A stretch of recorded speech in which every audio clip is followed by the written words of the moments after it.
Welcome back in our talk about Trinity Sundays readings. We're going to look at a bit of the Psalm here, and I'm going to refer you to Psalm 8. If you have a Bible, you want to just pull up BibleGateway.com and type in Psalm 8. It's Psalm.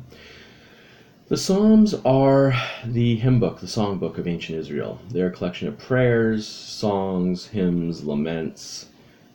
This is what the people did when they were trying to understand God. We do the same thing with all our music out there in general, if we actually want to think about it. There is no music that doesn't flow from the holy mystery.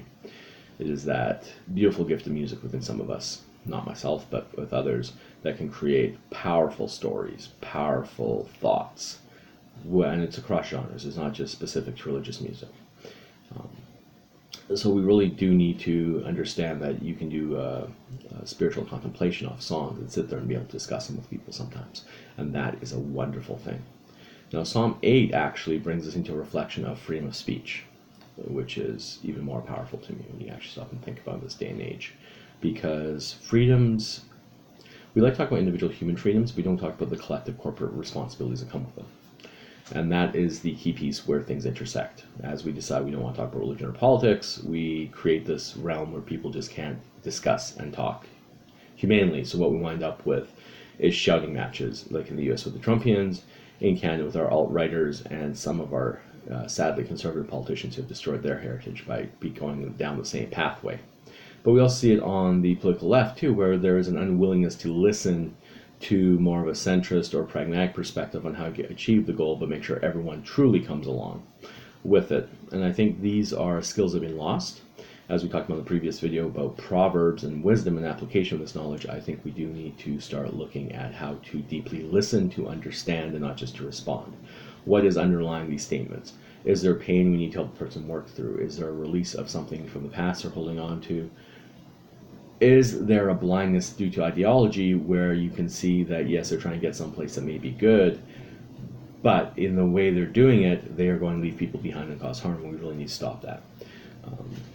I think it's interesting because as we enter into the talk of freedom of speech, it's a false notion in Canada. We have, under our Charter of Rights and Freedoms, we have freedom of expression, which actually creates a good scenario in which you really have to check yourself on what you're saying. It is about putting forward the truth, but not inciting hatred. Now, people say, well, they're trying to stop my rights, blah, blah, blah. But if we look at Canadian history, these are, our freedom of expression rights are things that have helped us, remove charitable status from the KKK. They have allowed us to put false teachers like Keepster on trial in Alberta, who was saying that the Holocaust did not happen. These are good things to have checks and balances on our rights. It's not removing a right, it's going, you have a responsibility with this right.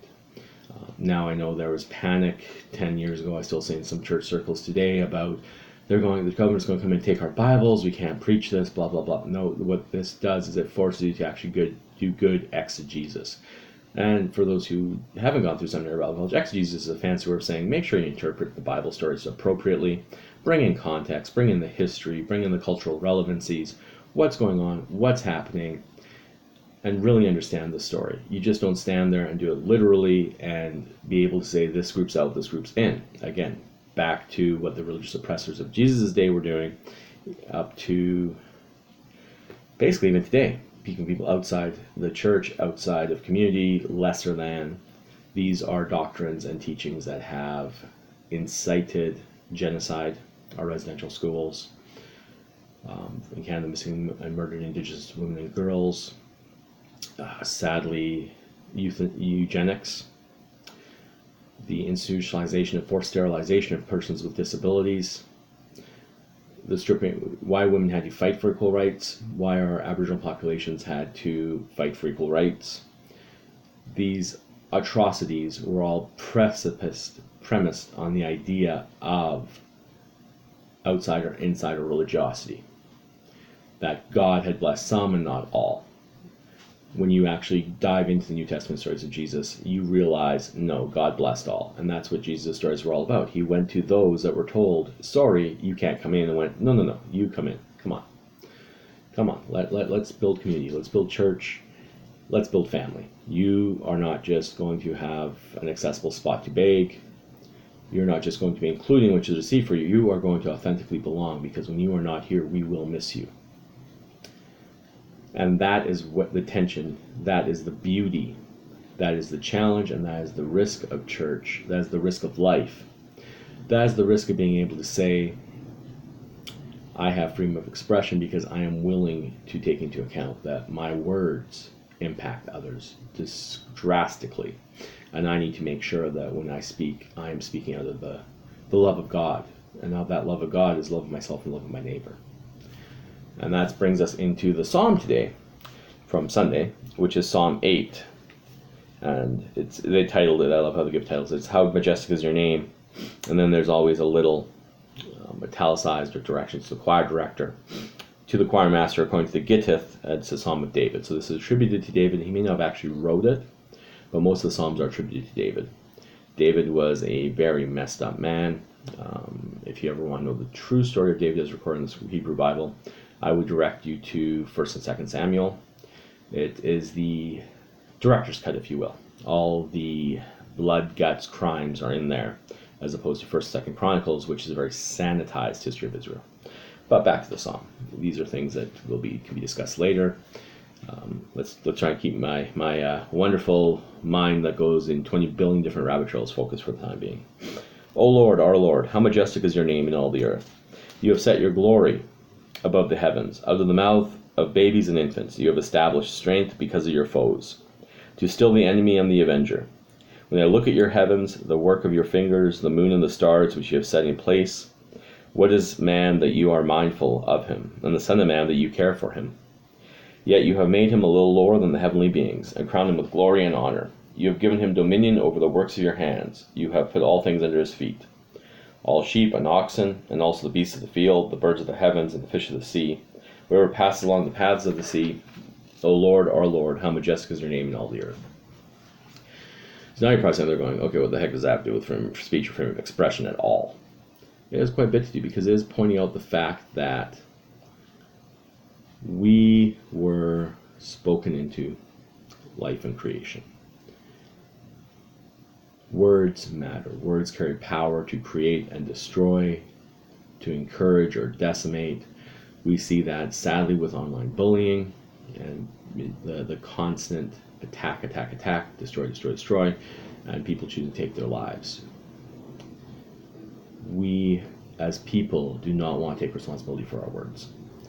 Think about it. When people run for office in Canada, they talk about sanitizing their online presence, make sure there's nothing out there that can be questioned. Why? Why should I not be able to pull up something somebody posted and actually ask questions about? If it's 10 years old, the person will get a chance to say, yeah, I still believe that. Or, you know what, this is the journey I've taken since then. Because in the journey of life, sometimes things change, sometimes they stay the same.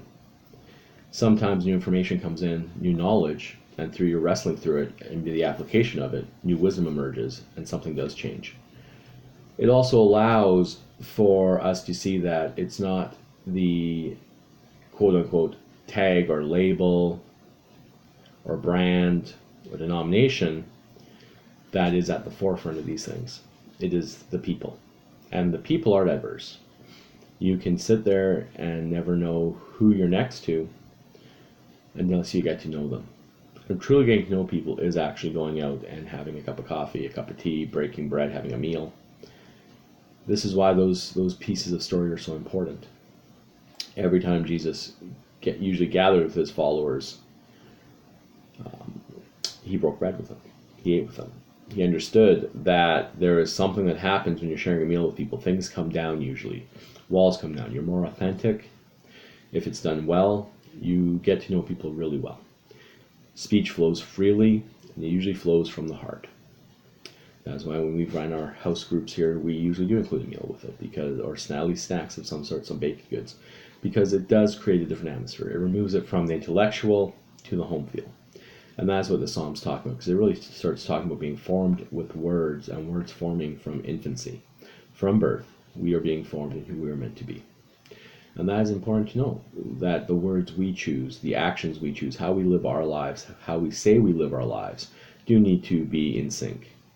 When we baptize infants, when we baptize adults, teenagers get confirmed, however your church does it, your church body takes vows alongside them about, we will be there for you, basically, and help you through this. And the words spoken is a corporate responsibility, and I have to ask yourself on this Trinity Week, this season of Pentecost, when you speak those words, are you just saying them through rote, or do you honestly believe you are going to be there for your community, for your extended family, the family of humanity, making sure it does good and it stays healthy and it grows the way it was meant to? Are you actually living out holy love? Thank you.